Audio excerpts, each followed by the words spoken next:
Hi, it's Mrs. Lois Carper. I'm here to read you a good book. This is about Otis the Tractor, written by Lauren Long.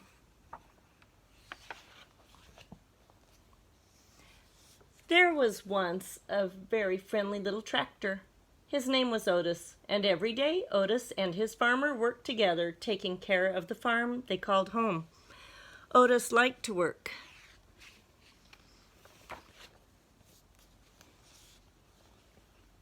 But after working hard all day, Otis was ready to unwind and play. He would ride the rolling hills and skirt Mud Pond down by the corn. He would leapfrog bales of hay and explode through haystacks.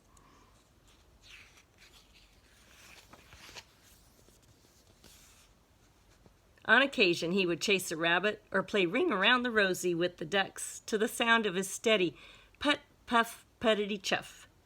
Sometimes at the end of the day, he would just sit under the apple tree and watch the farm below. Every night, tired but happy, Otis would puff into the little stall in the barn that was all his.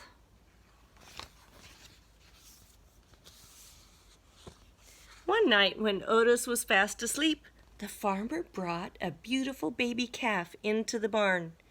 The calf bawled and bawled for her mother, but when the sleepy sound of a soft put, puff, puttity chuff came from the next stall, the scared little calf stopped bawling and drifted off to sleep.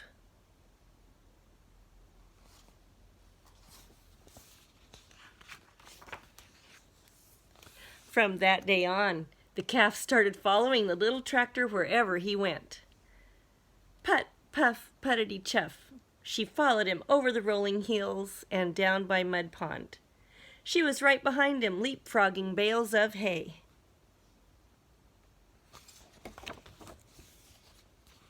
And the calf made their games of Ring Around the Rosie all the better. Sometimes at the end of the day, the two of them would just sit together under the apple tree and watch the farm below. Otis loved his little calf, and the little calf loved Otis. Are you coming to listen to the story? Then one day, the farmer surprised everyone with a brand new yellow tractor. "Time to move out, Otis," the farmer said. He took Otis out of the little stall in the barn that was all his and parked him back behind the barn.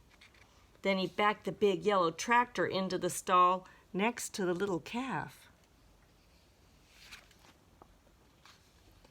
But the little calf didn't like the big yellow tractor. He had a deep rumbling snore that shook the stall when he slept. There was no one to purr the little calf gently to sleep, no one to spend her days with, and Otis could not even see his farm. As the weeds began to cover his tires, his friend often sat with him, but she could not get him to play like the old days.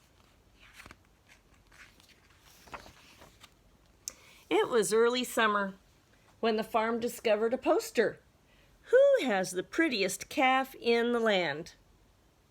Judges will decide at the county fair and award a fancy blue ribbon to the winner. The farmer knew the answer. He would show the little calf. But on the morning of the fair, the little calf was nowhere to be found. She had wandered down to Mud Pond by the cornfield to cool off. When she waded into the muddy water, her feet sank.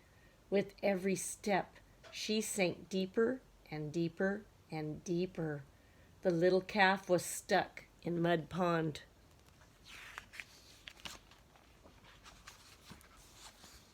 "Get the hands," the farmer shouted when he saw her. All the farm hands came running with their ropes, but the more they tugged, the more stuck the calf got. "Get the big yellow tractor," the farmer shouted. "He can save her." But the big tractor just scared the little calf. She sank in deeper and deeper. Nearby farmers began to gather.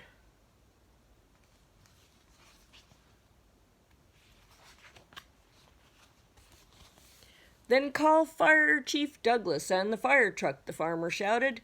"They can save our little calf." But the sight of the big red fire truck startled the little calf in even deeper. The farmer was fit to be tied. If the farmhands and the big tractor and even Fire Chief Douglas and his fire truck couldn't save the little calf, who could?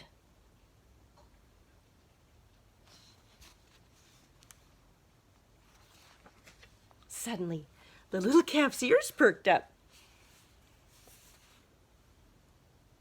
Over the hum of the growing crowd, there came a faint sound in the distance, a soft rhythmic purr, put, puff, puttity-chuff.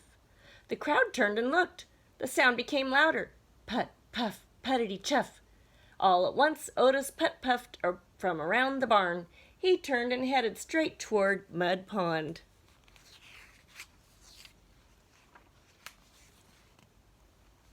Otis put-puffed down the rolling hill and pulled right up next to the muddy water's edge. The calf heard her friends puttering, purr, and bawled. It was something like a hello. Then, to the sound of his gentle puff and the amazement of all the people in the crowd, Otis slowly began to circle the pond.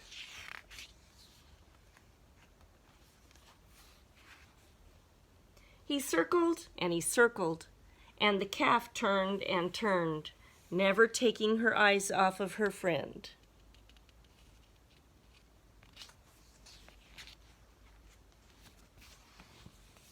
With each ring Otis made around Mud Pond, the muddy grip loosened until the calf was able to stumble out of the pond on her own. The two friends had found each other again.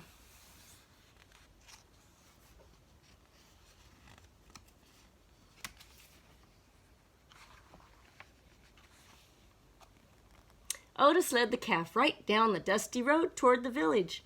Everyone threw flowers as they went, following them into town. It looked like a happy parade.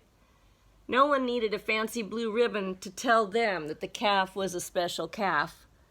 Otis was a special tractor, and the two of them were special friends. From that day on, the farmer discovered that with Otis's puttering purr beside the chicken coop, his chickens laid more eggs.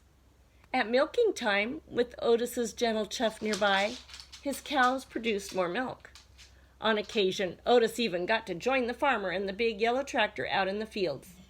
But often at the end of the day, Otis would just sit with his friend under the apple tree and watch the farm below. The end.